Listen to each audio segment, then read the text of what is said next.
uJesu Kristu inkosi bazalwane, ngiyanibingelela egameni lenkosi yethu uJesu. Ngiyacela sikhuleke. Baba wethu ongcwele, ngegama lenkosi yethu uJesu Kristu, size phambi kwakho Nkosi ngokuthoba. Akekho uNkulunkulu njengawe, akekho nongafaniswa noma linganiswe nawe. UNkulunkulu odalile izulu nomhlaba, wena wedwa wembetha amandla njengengubo.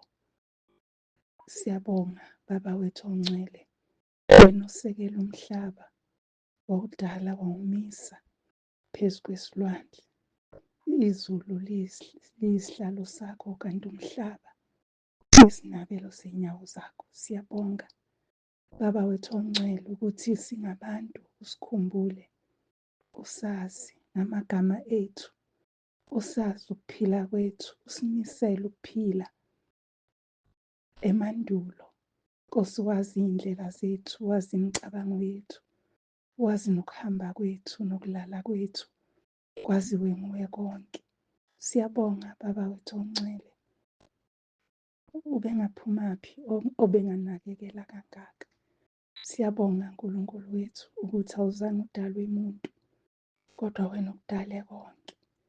Siyabonga, siyabonga, siyabonga. Nasemini nje Nkulunkulu wethu siza kuwe, sizolalela izwi lakho, sizolalela umyalo osipha wona nakulezi iy'nsuku. Sisize-ke Nkosi, siqwashe, siqonde, sazi ukuthi okuphuma emlonyeni wakho yikhona okumile kuze phakade. Siqonde Nkosi ukuthi usukhulumile, thina kwethu kuba senze njengalokhu siyalile. Sikunika udumo-ke Nkosi ntambama, sisazofunda izwi lakho. Khuluma ngalo Nkosi, unyakazise izimo ey'mpilweni zethu. Siyabonga Jesu Kristu inkosi. Amen.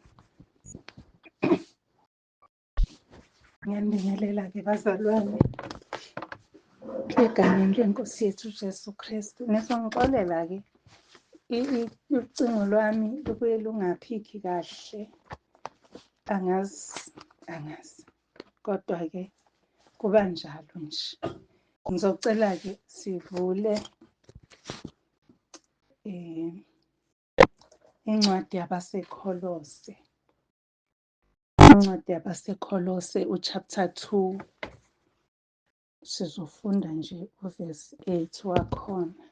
Kuyangihlupha namhlanje. AbaseKholose chapter 2 uverse 8 wakhona. Ake sifundeni-ke bazalwane. Xwayani, funa kube khona onithumbayo ngokuhlakanipha nangenkohliso eyize, njengokwemvelo yabantu, njengezifundiso zokucathula kwezwe, kungenjengokukaKristu. Ngicela siliphinde leli vesi. Xwayani, funa kube khona onithumbayo ngokuhlakanipha nangenkohliso eyize, njengokwemvelo yabantu, njengezifundiso zokucathula kwezwe, kungenjengokukaKristu. uJesu Kristu uyinkosi. Isihloko-ke sisiphele le nkonzo yethu. Kahle kahle isiyangishaya isizulu. NgesiNgisi bengathi guard your faith. NgesiZulu angazi noma ngithi kuqaphela ukugade ukukholwa kwakho. Ngisho kanjalo, kuqaphela ukugada ukukholwa kwakho. Guard your faith. Bazalwane, ngithe mangifika kuleli vesi, ngathola ukuthi kuningi okula. Siyaxwayiswa, siyaqondiswa futhi ukuthi yini kumele sixwaye. Uma ngibheka kuthiwa ufuna kube khona onithumbayo. Angithi uma ngabe usendaweni ofanele ukuthi ube kuyona, bese kufika umuntu ethi woza ungiphelezele noma akukhiphe lapho akuyise kwenye indawo la ungathandi khona ukuba khona, uyakuthumba. Kanjalo-ke bazalwane, thina sibizelwe enkolweni yobuKristu, lapho ukukholwa kwethu kuxhume kubambelele emfundisweni kaKristu, indlela aphila ngayo, indlela ahamba ngayo, indlela uNkulunkulu imiyalo ayibekile ukuthi sihambe ngayo. Izifundiso sayifundiswa ngabapostoli ezwini lakhe, i-direction esinikezwa yizwi likaNkulunkulu eBhayibhelini. Sibambelele lapho bazalwane. Kodwa uma sekufika ezinye izimfundiso ezisiqhelisayo lapho, simele ukuxwaya ngempela, simele ukuxwaya. Izwi likaNkulunkulu uma silifunda lithi uyedwa oyindlela neqiniso nokuphila, uNkosi uJesu. Bese lithi uma efundisa uthi ngiqinisile. Ukhuluma ngento ayaziyo, ayazi umhlaba ungakasekelwa, ayazi singakabekwa nathi singakadalwa. Uma ethi ngiqinisile. Ake sibambeleleni bazalwane ezwini kaNkulunkulu. Zikhona-ke izifundiso ziyaqhamuka, neziprofetho ziyaqhamuka, nezibonakaliso ziyaqhamuka. Kodwa bambisisa onakho. Ngaphezu kokubambisisa onakho, hlola omoya. Lisho njalo izwi likaNkulunkulu lapha encwadini kaPetru. uPetru 5 uvesi 8 kuya ku-9 lapho. 1 Peter uPetru uqala chapter 5. Okukhulunywa ngokuthi qondani nilinde. Bese liyachaza ukuthi silinda ini.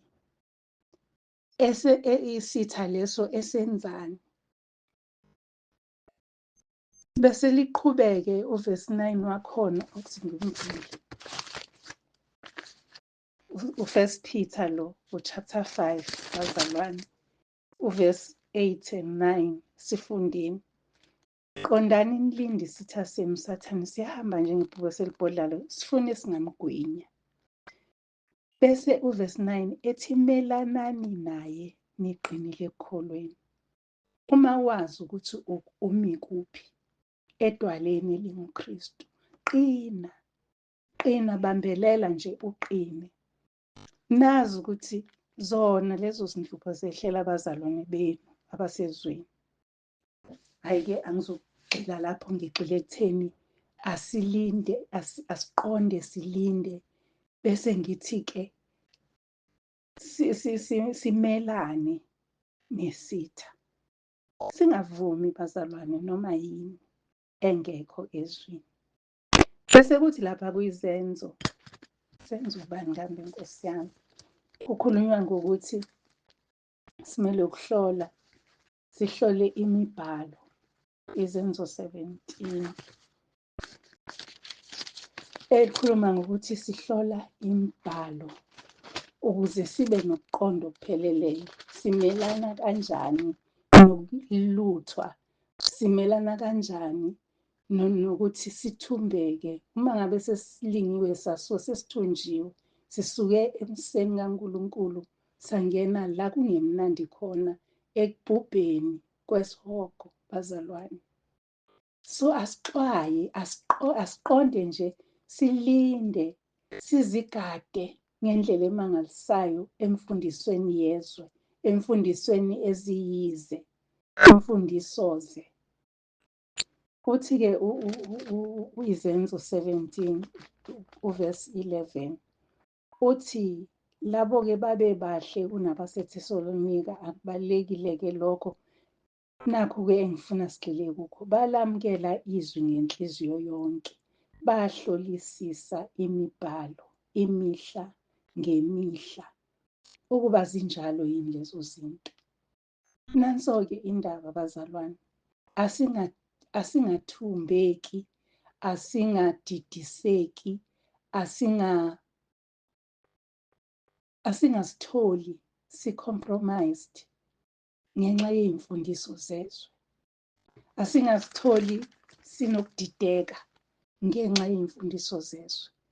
Ake kuthi konke esikushoyo nesikwenzayo nesikubonayo sirifeye la ezweni, sibheke ukuthi kukhona yini, kuthiwani ngakho, ngaphambi kokuthi uzuthatha isinyathelo.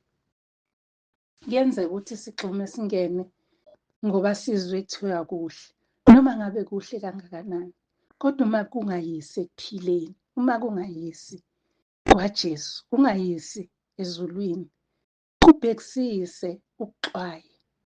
Kizoba nje lapho ekuxwayeni, bazalwane. Siyazi ukuthi leli vesi elithi isitha sethu uSathane sibhodla njengebhubesi. Lingabhodla ibhubesi likude, ulizwe ukuthi nanto-ke libhodla. Kodwa kusho ukuthi baleka ugibela emthini, ngoba mhlawumbe libhodla leli lihamba libhekele alizi kuwena. Wena qinisa la ukhona. Angazi noma kuyezwakala. Qinisa mzalwane. Isho njalo incandweni ethi ngakho qina mzalwane, aza kubize. Lisho njalo nje, ngisho njalo nje namhlanje. Uma ngabe utholile isifundiso sabapostoli, njengoba sila ezwini, oPawuli, oPetro, oJohane, nabo bonke, utholile leso sifundiso, bambelela kusona. Musukudukiswa. Ngike ngahleka ngilalele indaba, i-debate yokuthwala ekhanda. Bazalwane, sesididekile. Sekhona la abazalwane bedideka khona, becabanga ukuthi uma uthwele ekhanda ugqoke iy'ngubo ezinde usungcwele. Bazalwane, imfundiso-ze leyo. Izwi lithi asiyihlobise, asihlobe ngokubungcwele. Okusho ukuthi thina uqobo asibe ngcwele, bese sizembesa ngendlela ehloniphekile. Akusho ukuthi njengoba sesinje bazalwane, sesingcwele. Kuzomangalisa inkosi ibuya singahlwithwa, sigqokile kanje, sahamba kanje phambi kwabantu, saze sasho ukuthi singabantwana bakaNkulunkulu, kodwa umuntu ongaphakathi engaxhumile kuNkulunkulu. Senzela abantu imfundiso eyize bazalwane, ukuthi uma sengigqoke kanje ngingcwele, ngiyasikhohlisa kwamina. Kubiza ukuthi angiziseshe ukuthi lokho okungaphandle kuyafana yini nokungaphakathi. Angikho-ke lapho bazalwane, bengenza nje umzekelo ukuthi asixwaye izo zonke lezo zinto okumele siyixwaye. Kuyenzeka ukuthi into uyibone iyinhle ngempela, kanti izokumoshela isikhathi.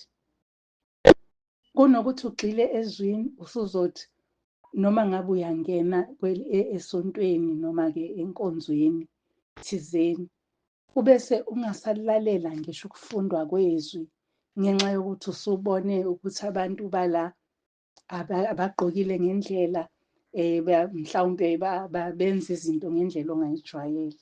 Akulalele izwi bese uthatha isikhwama sakho uphuma uhambe.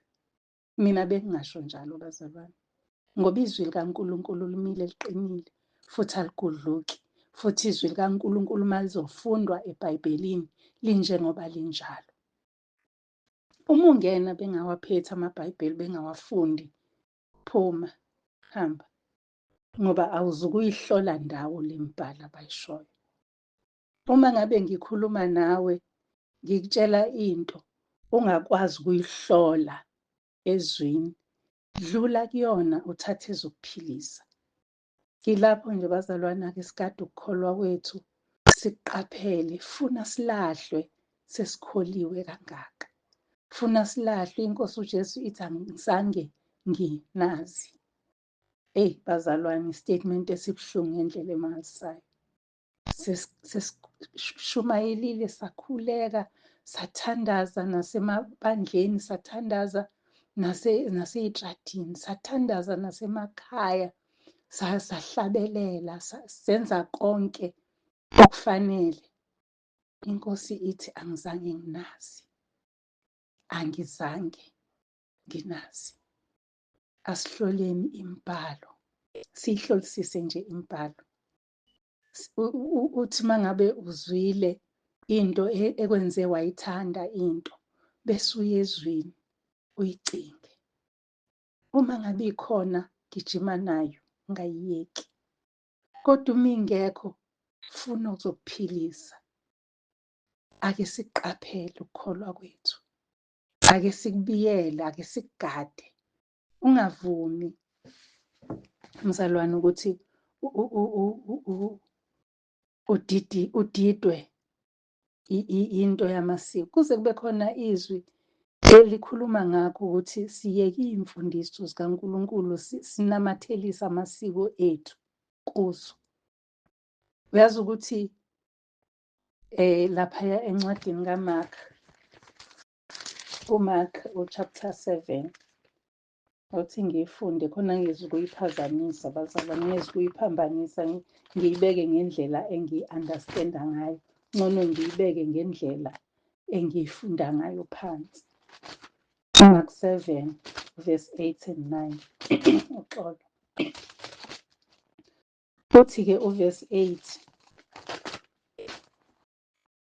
niyeke umyalo kaNkulunkulu nibambe isiko labantu. Niyeka umyalo kaNkulunkulu nibambe isiko labantu. Wayesethi kubo, yebo, nichitha umyalo kaNkulunkulu ukuba nigcine isiko lini. Siyakwenza bazalwane lokhu. Siyakwenza impela nje. Uzwe umzalwane athi hayi phela vele kuyisiko lesintu nje ukuthi asikwazi ukuthi singangakwenzi. Kuyisiko lesintu. Bazalwane, asikwazi ukuthengisa ngobuKristu ngoba sifuna ukubambelela emasikweni. Isiko alisisi indawo. Amasiko ayaguquka. Amasiko ayashintsha. Kunezinto esikhule zenziwa ezingasenziwa manje, ezingasenzeki kahle kahle. Ngoba konke kuyadlula. Kodwa izwi likaNkulunkulu yilona elimi liqinile.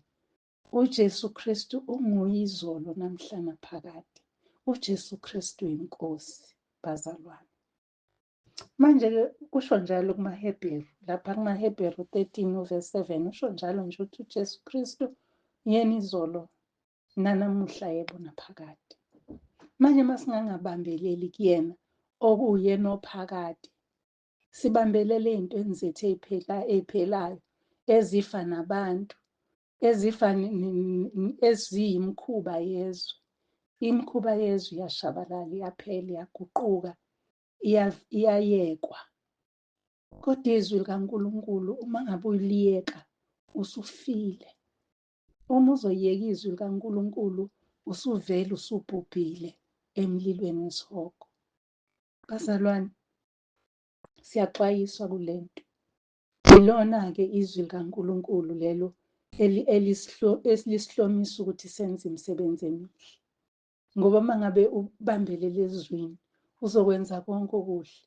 Ngoba lihambe lisixwayisa, lithi xwayani ukuthi, xwayani ukuthi, xwayani abantu abanje, xwayani ningadukiswa izwi likaNkulunkulu. Uma ngabe sizolokhu sixwaya konke elikushoyo, sokwenza izinto ezinhle, imisebenzi emihle emjabulisayo uNkulunkulu, siphile impilo emthokozisayo uNkulunkulu.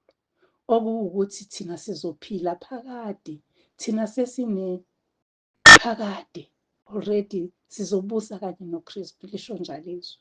So kubalulekile bazalwane ukuthi sihlolisise imibhalo, sihlolisise omoya. Ngoba kwenzeka kwesinye isikhathi umuntu akhulume kahle ngendlela yokuthi konke akushoyo uzwe ukuthi kuyezwakala kuyiqiniso. Kodwa kuhlolile yini ezweni? Ukuhlolile yini umoya wakho ukuthi ulandaphi? Ukhuluma ngamuphi umoya? Kubalulekile namhlanje nje sizoxwayisana ukuthi asigade phela ukukholwa kwethu okunesisekelo. Ukukholwa kwethu kunesisekelo esinguKristu. Ukukholwa kwethu akusiyinto nje yokuthi simotivate-iwe saguqula ingqondo. Into enhle ngokukholwa umuntu akukhethayo ukuthi uyazikhethela. Akekho okuphoqayo ukuthi joyina le nhlangano, cha. Akekho okuphoqa nangezinto ezihehayo. Kodwa uyazikhethela. Ukhetha unokwazi ukuthi le ndlela ngeke izibe lula ngoba nakuKristu yayingelula. Kodwa iyanqotshwa, kuyanqobeka ngaye owasifelayo. Akusizi-ke bazalwane ukuthi sizivalele ekopini. Kuyadinga ukuthi sazi, siqwashe, sibe nakho ukuqonda ukuthi sikhona isitha. Yebo, futhi siyaswithoka, ulimi olushelelayo olumnandi, kodwa asiqaphele. Ake siqaphele. Ukhumbule ukuthi iNkosi uJesu nayo yadayiswa ngabantu eyayiphila nabo. Abantu eyayibaphila amandla, abantu eyayibafundisile, abantu, kodwa ekugcineni uJuda Iskariyothi uyena owamkhaphela. Wayenikwe ngisho isikhundla sokuthi kube uyena oqoqa iminikelo. So wayengomunye wabo. Njengoba namhlanje esikhathini esiningi sibheke abaholi abamisiwe phambi kwethu, kodwa siyayihlola yini izinto abayishoyo? Siyayihlola yini imimoya abasitshela ngayo, abasiyala ngayo, abasihola ngayo? Siyahlolisisa yini embhalweni ukuthi njengoba ubabeshilo kunjengoba? Ingakho-ke sikhuthazwa bazalwane ukuthi asilifunde izwi likaNkulunkulu. Alingashoni ilanga ungakaze ulifunda izwi likaNkulunkulu, ngoba ngalo uyaqwashiswa, ngalo uyaqondiswa. Futhi into engiyithandayo ngokufunda izwi likaNkulunkulu ingoba la efuna ukuthi bamba khona ngaleso sikhathi yila ekuyisa khona ukuthi uvule khona. Ngikhumbula ukuthi sisakhula sisele emakhaya la ngangisebenza khona, ngifunda khona, kwakunento kwakuthiwa i-Bible class. Ikhona, asekhona namanje ama-Bible class. Kodwa i-Bible class nifunda into eyodwa nonke, and then mase nilifundile lelo vesi bese niya ngokuthi uNkulunkulu ulimbula kanjani kuwe, uNkulunkulu ulimbula kanjani kuwena. Ungakwazi ukulichaza ngendlela ozwe ngayo, kodwa uma ngabe ungenayo that point edinga ukuthi ithintwe yilelo vesi, uzothi usuphuma lapho bese ulikhohliwe. Ingakho-ke ngizothi namhlanje ukuhlola imibhalo, uya la uzwe kuthiwa ufunda khona, bese uthi Moya Oyingcwele ngikhanyisele. Uma esekukhanyisela uMoya Oyingcwele, awusezukulenza iphutha, ngoba lokho akutshela khona yilokho okudingwa wena. Lithi izwi likaNkulunkulu, uMoya Oyingcwele ophakathi kwenu uzonifundisa konke, aniholele ekulazini iqiniso. So now, uma ngabe sizobheka kanjalo bazalwane, sizoduka. USathane obhodla njengebhubesi uzosethusa na? Kungcono ukusaba uNkulunkulu onamandla okukubulala akuphose esihogweni, kunokusaba uSathane ozothi uma esekubulele ashe nawe esihogweni, engasakusizi, engasakuncomi, engasasho ukuthi usebenze kahle, kodwa naye esekhalela impilo yakhe. Bazalwane, leli zwi namhlanje lifike endaweni ethi kimi, Nkosi, yandisa ukukholwa kwami. Lifike endaweni la ngithi khona, Nkosi, angifisi ukuthi uthi ngelinye ilanga awuzange ungazi. Ngafika endaweni la ngithi, Nkosi, nangu mina la, ngidinga wena, ngidinga nje wena Nkosi. Ngiyabheka nje bazalwane ukuthi size sixwayiswe lapha encwadini yabaseFesu, abesefesu 4 verse 14 wakhona uthi ninganyakaziswa umoya wemfundisoze. Asimele nje ukunyakaziswa u-14 noma ngiwusho ngokucabanga kwami, kodwa ngiyakholwa ukuthi usho kanjalo ukuthi i-understanding yami nga-understanda kanjalo ukuthi ngibheke abasefesu 4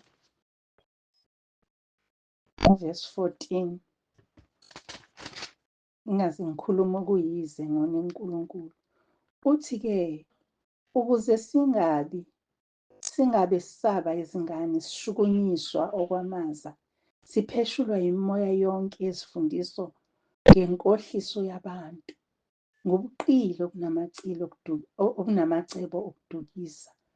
Kodwa sithi sikhuluma iqiniso ngothando, sikhulele ngakho konke kuye oyinhloko, uKristu. Ngakho singadukiswa yimoya, singabi ngabaphephukayo, sigxile enkolweni yethu ngoKristu, sigxilile ekwazini izwi kaNkulunkulu, sigxilile ekuphenyisiseni imibhalo. Angeke bazalwane siduke uma sizokwenze njalo. Angeke kuze kuthi sekufika laba bathi nangu uKristu ngapha ehlane, siphume sigijime siye khona, ngoba thina siyazi ukuthi uphila kithi. uNkulunkulu ungumoya, kudinga simkhonze ngomoya. Uma ngabe umkhonza ngomoya, uyayifilisha ipresence yakhe, uyabuzwa khona bakhe ngaso sonke isikhathi empilweni. Bazalwane, singadukiswa, asimeni siqondile, sibahlole umoya, njengoba incwadi kaJohane 1 uverse 4, incwadi yokuqala kaJohane chapter 4 verse 1 isho ukuthi sihlole umoya ukuthi yiwo yini kaNkulunkulu, siwuhlolisise. Singamane nje simane sikholelwa ukuthi hayi, uzwe abazalwane bethu, uNkulunkulu bemningi. Kanti ubani umnikazi wezulu nomhlaba? Yini abemncane kwenye indawo? Ngize ngivele ngingayiqondi leso statement, kodwa-ke akukhona okwami ukugxila kuso ngoba ngaze ngisibone ezweni. Izinto ey'njalo esihlolayo bazalwane, indlela ukuguqulwa kwengqondo yethu ekuqaleni nje. Uma iguqulwa ingqondo, uyahlolisisa and ukhuluma lokho umoya oyingcwele okuvumelayo ukuthi ukukhulume. Ingakho sike saxwayiswa. Ngiyakhumbula kade ngiye Empangeni namhlanje, endleleni ngifikelwa yinto yokuthi ngithi ngomile, bengomela amanzi. So bese ngithi ngomile, mase ngishilo kanjalo bese ngithi uyazi ukuthi i-wrong lento engiyishoyo, because esiZulwini asikwazi ukuhlukanisa u-thirsty no-dry, sikusho kube igama elilodwa. Ngithi mina, what if ngempela ngingome ngibe dry, kungabi khona gazi emzimbeni wami, kube dry, njengoba sihlale sithi ngomile. Kodwa-ke igama esilinikeziwe esiZulwini kusho ukuthi angikho wrong, kodwa kufikile kanjani angazi.